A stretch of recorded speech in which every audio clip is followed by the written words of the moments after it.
চাই, সবটুকু ধ্যান সারাক্ষণ দিতে চাই তোমাকে। রাধে রাধে বন্ধুরা, তোমরা সবাই কেমন আছো? আশা করছি তোমরা সবাই খুব ভালো আছো, আমিও ভালো আছি। আবারও চলে এলাম তোমাদের সামনে নতুন একটা ভিডিও নিয়ে। পূর্ব মেদিনীপুর জেলার ছোট্ট একটা গ্রাম থেকে আমি প্রণীতা। আমার এই ছোট্ট পরিবার মা ছেলে স্বপ্ন চ্যানেলে তোমাদের জানাই অনেক অনেক স্বাগত আর অনেক ভালোবাসা। আজ হলো বৃহস্পতিবার সকাল থেকে তোমাদের সাথে নিয়ে ভিডিওটা শুরু করলাম। আশা করছি আজকের ভিডিওটা ভালো লাগবে তোমাদের। যদি ভালো লেগে থাকে একটা লাইক করে দিও আর কমেন্টে জানিও ভিডিওটা কেমন হয়েছে। তো দেখো, প্রতিদিনের মতন মুখে একরাশ হাসি নিয়ে সকাল সকাল উঠে নিজে ফ্রেশ হয়ে তারপরে ঘর দুয়ার ঝাড় দিয়ে নিয়ে এখন জলের ছিটে দিয়ে দিলাম, কারণ ছেলে তো টিউশন যাবে আর বাসি ঘরে তো কাউকে বেরোতে দিতে নেই, তো সেই জন্য জলের ছিটে দিয়ে দিলাম। আর তারপরে ঘরটাকেও মোছা করে নেব। আর তার আগে ওদেরকে খেতে দিয়েছিলাম, ওরা খাওয়া দাওয়াও করে নিয়েছে। আর আজকে অনেকটা সকালেই উঠেছি। প্রতিদিনের তবু 6টার সময় ওঠা হয়, কিন্তু আজকে 5টার সময় উঠেছি। তবু দেখো এখন কত রোদের যে চহর বেরিয়ে পড়েছে, এত রোদ বেরিয়ে পড়েছে কি বলবো। এখন থেকে যা রোদ মনে হচ্ছে যেন এখন বাজে সকাল 8টা মতন, এরকমই লাগছে, কিন্তু নয়, এখন বাজে 6:30। তো যাই হোক, আমি এখন ঘরটা মুছে নিচ্ছি। আর এখনও সকালে চা খাওয়া হয়নি, আর আমি মাথায় এখনও পর্যন্ত চিরুনি করিনি। দেখো এরকম পাকলি পাকলি লাগছে। তো যাই হোক, ঘরের কাজগুলো তো আগে করতে হবে, তারপরে নিজের যত্ন। মনেই থাকে না যে সকালে উঠে মাথাটা চিরুনি করতে হবে। আজকে স্নান করিনি যেহেতু, সেই জন্য নাইটিটা এমনি চেঞ্জ করেছি, তো সেই জন্য আর মাথাটা চিরুনি করা হয়নি। যেহেতু পুজো আজকে দেরি করেই করব, আর ওরা তো স্কুলে যাবে, ওই জন্য ওদের খাবার রেডি করে দিয়ে তারপরে আমাকে পুজো করতে হবে, না হলে তো সময় থাকবে না হাতে, দেরি হয়ে যাবে স্কুলে যেতে। আর ওরা তো টিউশন থেকে এসে বিরক্ত করবে, তো সেই জন্য। তারপর দেখো ঘরটা মুছে নিয়ে এখন চলে এসেছি চা করতে, আর নিজেও এক গ্লাস জল খেয়ে নিলাম। সকাল থেকে জল খাইনি আজকে, তো সেই জন্য ভাবলাম একটু জল খেয়ে নিই। জল খেয়ে এখন চা বসিয়েছি। আর এই যে জলের বোতল দুটো ফ্রিজের মধ্যে রেখে দেবো। এখন দুপুর হলেই তো সব ঠান্ডা জল খেতে চায়, তো তার জন্য জলের বোতল দুটো রেখে দিলাম। আর এর এতটা কাজ থাকে না, কেন বলো তো, কারণ বাসনগুলো আমি ধুয়ে রাখি, সেই জন্য এতটাও চাপ থাকে না সকালে, শুধু ঘর ঝাড় দেওয়া, ঘর মোছা এগুলোই থাকে। তো তারপরে দেখো ভিডিওটা চলছিল, তোমাদের দাদাভাই আসার জন্য আমি ফোনটাকে বন্ধ করে দিয়েছিলাম। তারপরে উনি চলে গেছে, আর এদিকে থালাগুলো গুছাচ্ছি, চাটাও হচ্ছে, আর ওদিকে বারবার দেখছি যে আবারও আসছে নাকি, কিন্তু এখন হয়তো আসবে না, উনি ওই ঘরে বসে থাকবে।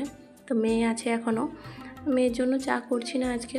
আর ওরা তো মুড়ি খেয়েছে দুধ বিস্কুট দিয়ে, তো ওই জন্য দুজনের জন্যই চাটা করছি। কারণ আমি পুজোটা যেহেতু দেরি করে করব, যদি আমি সকাল সকাল পুজো করতাম তাহলে কিন্তু এখন চা খেতাম না। আমি একটু দেরি করে পুজো করলে তখনই চা খাই, যদি সকাল সকাল পুজো করি তখন চা খাই না, পুজো করে এসে চা খাই, না হলে খাই না বলতে গেলে।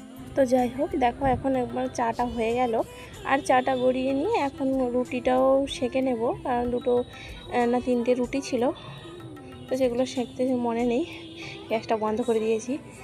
তো অনেক সময় না এরকম মনেই থাকে না, কি বলবো। তো আবারও গ্যাসটা জ্বেলে নিয়ে এখন রুটিগুলো সেঁকে নিচ্ছি। আর বিস্কুটও 2টো নিয়ে যাব, তো যেটা ভালো লাগে খাবে, রুটি খেতে পারে বা বিস্কুট খেতে পারে। আর মেয়ে যেহেতু আছে, ওকে চা না দিলেও ও বিস্কুট না হলে রুটি যে কোনো একটা ছাপিয়ে খাবে চায়ের মধ্যে, তো সেই জন্য রুটিটাও সেঁকে নিচ্ছি। তো বন্ধুরা কিছু মনে করো না, কয়েকদিন ধরে ভিডিওগুলো ঠিকঠাক টাইম মতন দিতে পারছি না, আর তোমাদের ভিডিওগুলো ঠিকঠাক দেখতে পাচ্ছি না।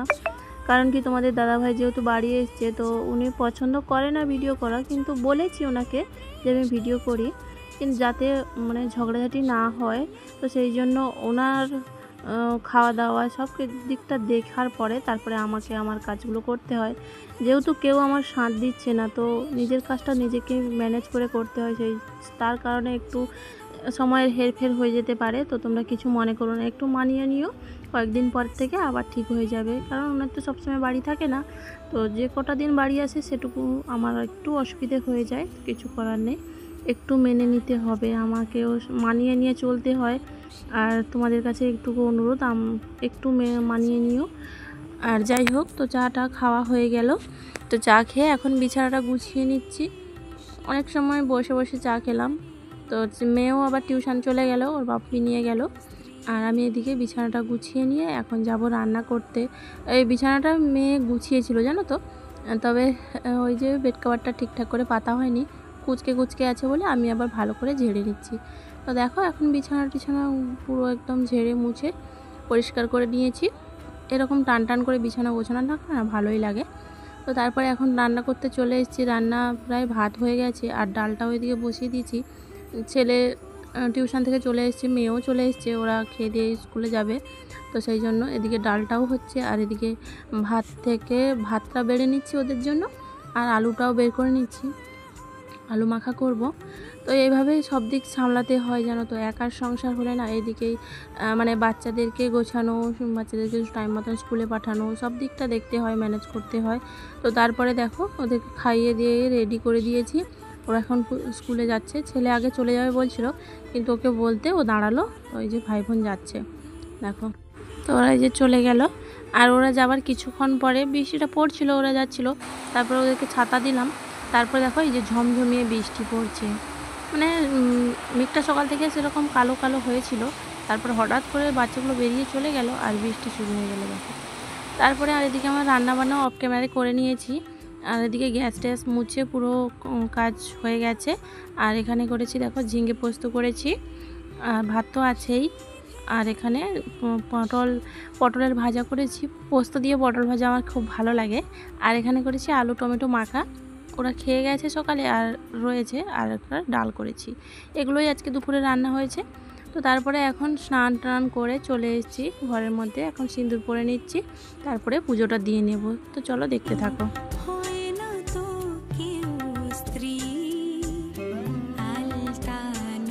মনের মধ্যে যত রাগ বা ক্ষোভ যাই মানে থাকুক না কেন, সব কিছু ভুলে গিয়ে সুন্দর বৃহস্পতিবার সকাল থেকে সুন্দর পরিপাটি করে সংসারের কাজ সমস্ত গুছিয়ে এখন মানে একটা ঘরের গৃহবধূর মতন শাড়ি পরে সিঁদুর পরে নিলাম, আলতাটাও পরে নিয়েছি, তোমাদের দেখাতে পারিনি। তো যাই হোক, এখন পুজো করতে বসে গেছি, মা লক্ষ্মীর ঘট বসিয়ে দিলাম। এভাবে ভক্তি ভরে মা লক্ষ্মীর পুজো করে মনটাও শান্ত হলো, মনটাও খুশিতে ভরে গেল, আর সংসারের সবাইকে ভালো রাখার চেষ্টা করলাম আর মঙ্গল কামনা করলাম মা লক্ষ্মীর কাছে। তো দেখো এভাবে আমি পুজো দিয়েছি যেমন পেরেছি। আমিও যেমন ভালো আছি, আমিও যেমন মা লক্ষ্মীর কাছে আমার মনস্কামনা জানিয়েছি। আমি চাই আমার সকল বন্ধুরাও ভালো থাকুক, সুস্থ থাকুক। আর দেখো আমি আমার মতো করে ভক্তি ভরে পুজো করেছি। তো যাই হোক বন্ধুরা, আজকের ভিডিওটা কেমন হয়েছে অবশ্যই একটা কমেন্টে জানিও। আজ আসি আবার।